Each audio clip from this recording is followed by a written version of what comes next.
शिर्डीच्या साई मंदिरामध्ये सर्वसामान्य भाविकांसोबत व्हीआयपी मंडळींची पण मांदियाळी असते.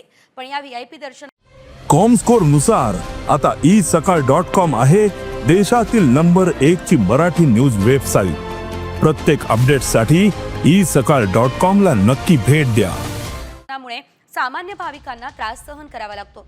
त्यामुळे सर्व व्हीआयपी दर्शन हे पहाटे 4 ते 6 या वेळेतच घ्यावे अशी मागणी आता माजी खासदार सुजय विखे पाटील यांनी केली आहे.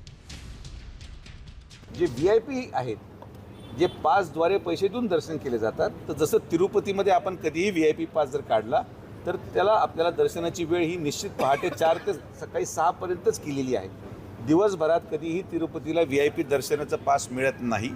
आम्ही संस्थांना हीच विनंती केली की आपण देखील तिरुपतीच्या धर्तीवर त्याचा अभ्यास करावा. माझा प्रश्न व्हीआयपी दर्शनासंदर्भात आहे की व्हीआयपी आल्याने जे रांगा थांबवल्या जातात,